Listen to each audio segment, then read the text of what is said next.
Let's start with the today's lecture, beta. Our today's lecture is on depreciation. What depreciation means?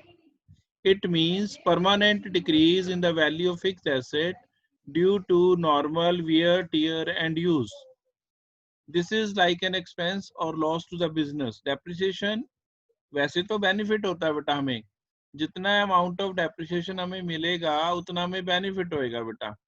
जितना भी depreciation का amount होता है we can debit to the P&L account, लेकिन हमने किसी को पेमेंट नहीं करनी. This is a non cash expense. तो आपने ये नॉन कैश एक्सपेंस है, आप ये किसी को नहीं पे करते हैं. This is a non cash expense, आपने ये किसी को नहीं देना. This is why it is known as a benefit for the business. वैसे तो डेप्रिसिएशन कैलकुलेट करने के बहुत सारे मेथड हैं, बट हमारे जो सिलेबस में हम वो दो ही सीखेंगे. एक स्ट्रेट लाइन मेथड और ओरिजिनल कॉस्ट मेथड कहते हैं, और फिक्स इंस्टॉलमेंट मेथड, और दूसरा है रिटर्न डाउन वैल्यू मेथड और डिमिनिशिंग बैलेंस मेथड, और इसको हम रिड्यूसिंग बैलेंस मेथड भी कहते हैं या फ्लक्चुएटिंग मेथड भी कहते हैं. तो first of all we will talk about straight line method और ओरिजिनल कॉस्ट मेथड और फिक्स्ड इंस्टॉल मेथड. इसमें कैसे डेप्रिसिएशन निकालते हैं? पहले डेप्रिसिएशन निकालने का फार्मूला देखेंगे बेटा. डेप्रिसिएशन निकालने का जो हमारे पास फार्मूला है इसमें, this is there. Depreciation for the year कैसे निकालेंगे? ओरिजिनल कॉस्ट लेंगे. ओरिजिनल कॉस्ट में अगर हमने परचेज किया है प्लस स्क्रैप प्लस उसमें इंस्टॉलेशन एक्सपेंसेस जोड़ कर लेना है तो उसको ओरिजिनल कॉस्ट कहते हैं. जो टोटल खर्चा हुआ हमें फिक्स्ड एसेट को इंस्टॉल करने का, सारा लाने का, सारा जोड़कर उसे ओरिजिनल कॉस्ट कहा जाता है. ओरिजिनल कॉस्ट में से हम माइनस कर देते हैं स्क्रैप वैल्यू, मतलब जितने साल, रेजिडुअल वैल्यू भी कहते हैं हम इसको, upon estimated life of the asset ले ली जाती है. इसके बाद ये जो आ जाती है that is depreciation for the year आ जाता है. अगर क्वेश्चन में आपने रेट ऑफ डेप्रिसिएशन निकालनी हो तो हम इसको रेट ऑफ डेप्रिसिएशन करके भी निकाल सकते हैं. रेट ऑफ डेप्रिसिएशन निकालने का ये फिर दूसरा फार्मूला है. डेप्रिसिएशन फॉर द ईयर ले लेनी है, अपॉन ओरिजिनल कॉस्ट कर देना है, इनटू 100 कर देना है बेटा. तो ये हमारे पास ये आ जाएगा. अब how to calculate depreciation under straight line method निकालने का बेटा हमने ये एक छोटा सा टेबल वर्कआउट किया जिससे हमें डेप्रिसिएशन निकालनी आ जाए. तो हम क्या करेंगे, कॉस्ट ऑफ द मशीन हमने ज्यूम कर ली 1 लाख है, ये 1 लाख ले ली. फिर हम कह रहे हैं कि रेट ऑफ डेप्रिसिएशन हमारी 10% है, ये रेट ऑफ डेप्रिसिएशन आ गई बेटा हमारी 10%. अब हमने क्या करना है, 1 लाख के ऊपर पूरा साल अगर हमने मशीन यूज करी है तो 1 लाख के ऊपर 10% डेप्रिसिएशन लगा देनी है. तो 1 लाख का 10% निकाल लिया तो 10,000 डेप्रिसिएशन आएगी. तो हर साल 10,000 ही डेप्रिसिएशन लगेगी. Every year we will charge depreciation at the rate of 10%. तो ये ओरिजिनल कॉस्ट में जो रेट ऑफ डेप्रिसिएशन है जो फर्स्ट ईयर होती है वही सारे साल लगती है, एवरी ईयर. बस यही ध्यान रखना है, इसमें नंबर ऑफ मंथ्स का ही चक्कर होता है, बाकी कोई चक्कर नहीं होता. तो बेटा ये इसमें हमने जो प्रीवियस ईयर माना है वो 1 अप्रैल से स्टार्टिंग पॉइंट माना है और 31 मार्च को क्लोजिंग मानी है. तो अगला साल जो आएगा वो 1 अप्रैल 2006 को आ जाएगा. तो एक एक साल की डेप्रिसिएशन 10,000 लगेगी. ये फर्स्ट ईयर की डेप्रिसिएशन होगी. 1 लाख में से 10,000 चला गया तो नेक्स्ट ईयर जो वैल्यू बची बुक वैल्यू वो रह जाएगी हमारे पास 90,000 की बुक वैल्यू रह जाएगी. अब ये बुक वैल्यू आ गई बेटा. फिर 90,000 पे फिर डेप्रिसिएशन लगी 10% से ही, लेकिन 10% 90,000 का नहीं निकालना, it is only of 1 lakh. 1 lakh पे ही कैलकुलेट होएगा हमेशा. फिर 10,000 आ गई. फिर बुक वैल्यू जो बच गई हमारी 1 अप्रैल 2007 को वो और कम होगी. Book value will reduce to ₹80,000. फिर अगले साल की डेप्रिसिएशन लगेगी लेकिन इसी 1 लाख पे लगेगी, नॉट ऑन 80,000. तो ये वैल्यू फिर आ गई बेटा 10,000. फिर हमारे पास रहेगी 70,000. 70,000 पे फिर अगले साल डेप्रिसिएशन लगी इसी 1 लाख के ऊपर. इसके बाद ये आ गया बेटा 10,000. तो ये बेटा हमारे पास जो वैल्यू बची after 5 years the value of the asset is 60,000. तो ये बेटा फर्स्ट ईयर की बेटा हमारी वैल्यू आ गई. तो ये फर्स्ट मेथड था. दूसरा मेथड अगर हम देखें तो इसमें बेटा जो हमारी वैल्यू बढ़ती है घटती है वो कैसे निकालेंगे बेटा हमारी वैल्यूज, वो आपको दिखा रहा हूँ बेटा. This is the another method, diminishing balance method और रिटर्न डाउन वैल्यू मेथड. इसमें फर्स्ट 1 लाख ऐसे ही निकाल लिया. 1 लाख के ऊपर 10% डेप्रिसिएशन आ गई, ये चली गई 10,000, तो ये 10,000 डेप्रिसिएशन चली गई, ये रह गया 90,000 बुक वैल्यू। अब जो दूसरे ईयर की डेप्रिसिएशन लगेगी वो अब 90,000 पे नहीं लगेगी, सॉरी 1 लाख पे नहीं लगेगी, it will be calculated on 90,000। अब 90,000 का 10%, दोनों में रेट ऑफ डेप्रिसिएशन सेम है, लेकिन अमाउंट ऑफ डेप्रिसिएशन बदल गई। यहाँ पर देखेंगे आप सेकंड ईयर में 10,000 लगाई थी और अब इसमें सेकंड ईयर में जो डेप्रिसिएशन लगाई है बेटा, द अमाउंट इज डिफरेंट, ये रिड्यूस हो गई है, इसीलिए इसका नाम रिड्यूसिंग बैलेंस मेथड है। 9,000 इज द रिड्यूसिंग बैलेंस, तो ये 81,000 आ गया बेटा हमारे पास, ये भी बुक वैल्यू आ गई। इसके बाद फिर डेप्रिसिएशन लगेगी, लेकिन अब 81,000 के ऊपर 10%, इट विल बी 8100। अब रह गया 72,900, अब 72,900 पे फिर 10% लगाया, इट विल बी 7290। तो जो बुक वैल्यू हमारी बची वो दोनों मेथड में देखो अलग अलग डेप्रिसिएशन है, अमाउंट ऑफ डेप्रिसिएशन भी डिफरेंट होगी, अमाउंट ऑफ डेप्रिसिएशन डिफरेंट है, इसीलिए हमारी बुक वैल्यूज चेंज होती चली गई। अगर डेप्रिसिएशन सेम होती तो बुक वैल्यूज भी सेम होती। तो बेटा अब हम सीखते हैं इसके एक क्वेश्चन करके देखते हैं, ताकि हमें सारा समझ आ पाए कि ये हमारी बुक वैल्यूज क्यों डिफरेंट आ रही हैं, क्यों हमारा ये सारा सिस्टम डिफरेंट होता है। तो हमने एक पहला क्वेश्चन करा, अंडर स्ट्रेट लाइन मेथड ही चल रहे हैं बेटा हम।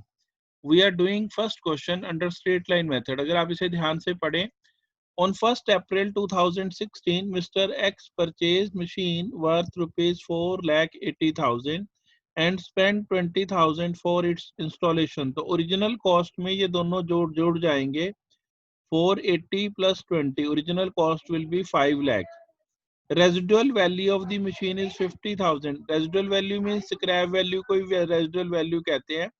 And estimated life of the asset is 10 years। Make a machinery account for 4 years if depreciation is charged at straight line method। तो straight line method में पहले depreciation निकालते हैं बेटा। हमने क्या किया, हमने दोनों को जोड़ लिया, 480 प्लस 20,000 इंस्टॉलेशन एक्सपेंसेस, दोनों को जोड़कर बेटा हमारी वैल्यू आ गई 5 लाख। 5 लाख में से हमने रेजिडुअल वैल्यू माइनस कर दी 50,000, तो I am left with 4,50,000।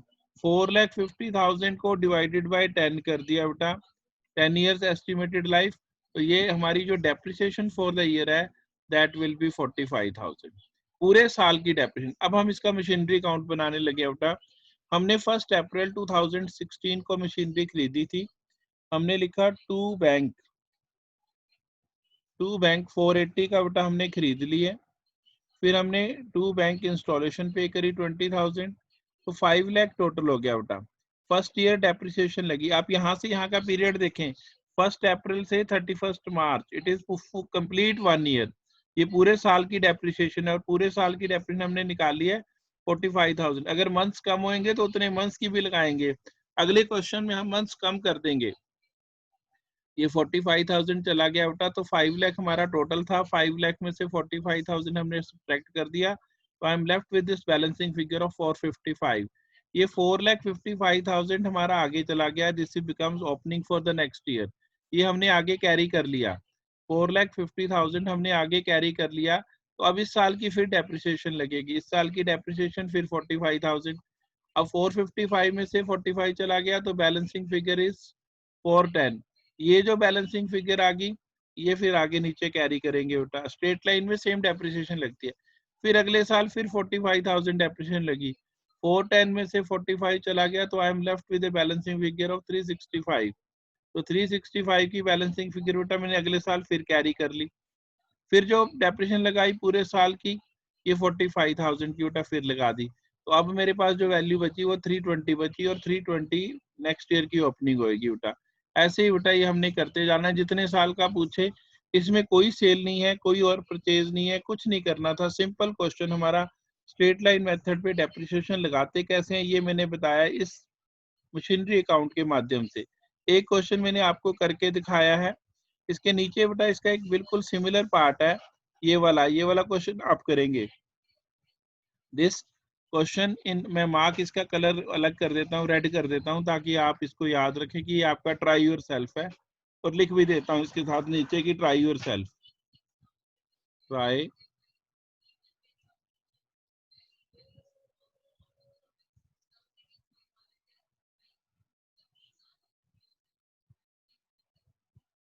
Try your self.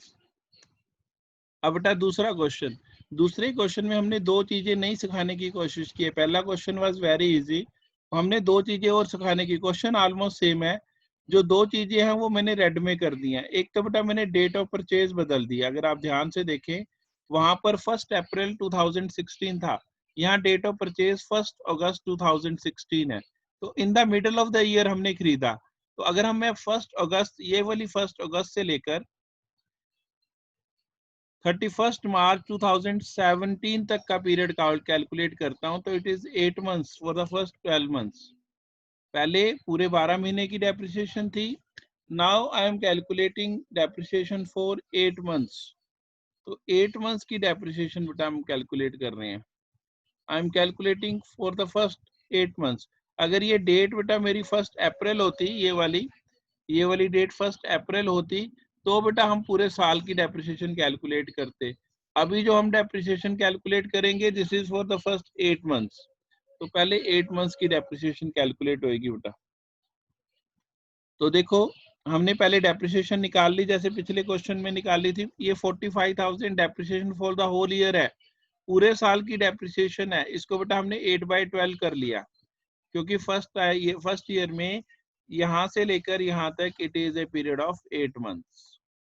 तो 8 मंथ्स पे कर दिया 30,000।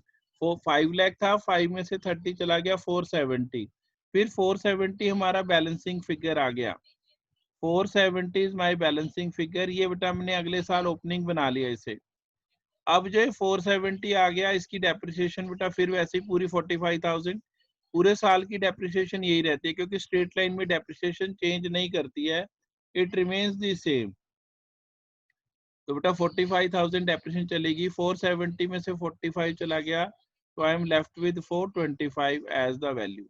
अब 425 आ गया बेटा मेरे पास, ये 425 अगले साल का ओपनिंग बन गया बेटा। अब आगे आगे बेटा हम इसके बाद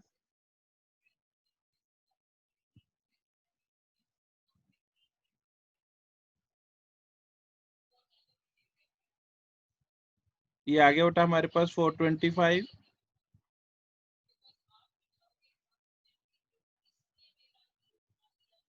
425 आ गया बेटा। 425 में 45,000 हमारा चला गया बेटा। 45,000 में से ये माइनस करके मेरे पास 380 रह गया बेटा बैलेंसिंग। अब ये 380 अगले साल का ओपनिंग बन गया बेटा। अब ये 380 ओपनिंग बना दिया, लेकिन अगले साल व्हाट हैपेंड कि मैंने एसेट बेच दिया। I sold the machine on 1 अक्टूबर, पूरा साल नहीं यूज किया, मैंने 1 अक्टूबर को बेच दी मशीन। और जब मैंने मशीन 1 अक्टूबर को बेच दी, तो व्हाट विल हैपन, तो मैं 6 मंथ्स की डेप्रिसिएशन लगाऊंगा। ये कैसे पता लगा कि 6 मंथ्स है? आप अगर इसको डेट को देखें, ये वाली डेट और ये वाली date, it is a period of 6 months. 1 अक्टूबर आ गया बेटा, तो 1 अक्टूबर तक मैंने निकाल लिया बेटा, 6 मंथ्स बन गई है। तो फिर मैंने डेप्रिसिएशन को फिर आधा किया। कैसे आधा किया? ये 45,000 पूरे साल की डेप्रिसिएशन है, अगर आप ये देख पा रहे हैं तो 45,000 is depreciation for the whole year, तो मुझे उसका हाफ करना है। तो हाफ में जब मैंने किया था 45,000 इंटू 6/12 कर लिया, इट इज 22,500। तो बाय बैंक आ गया बेटा 3 lakh.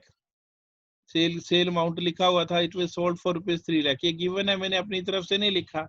This is, her question में ये गिवन होएगी बेटा, ये गिवन होएगी जी फॉर गिवन। तो ये क्वेश्चन से लिया बेटा, क्वेश्चन लिख लो बेशक, इसको क्या कर देता हूँ। This is from the question and, तो क्वेश्चन से आ गया बेटा 3 लाख, ये 22,500। अब 380 की मशीन थी, 380 में से 22,500 डेप्रिसिएशन चला गया, तो 357,500 रहेगी। 357 वाली मशीन मैंने 3 लाख की बेच दी, तो बेटा मेरा लॉस हो गया, this amount is the loss. वैसे भी बैलेंसिंग फिगर निकालोगे तो लॉस आएगा, इधर आएगा तो लॉस है, अगर दूसरी तरफ इधर आ जाएगा, इधर आ जाए अगर, तो फिर ये प्रॉफिट है बैलेंसिंग फिगर बेटा। तो ये आपने ध्यान रखना है इस क्वेश्चन में, ये ऐसे ही क्वेश्चन हमारे होंगे बेटा। और इसमें अगर आपको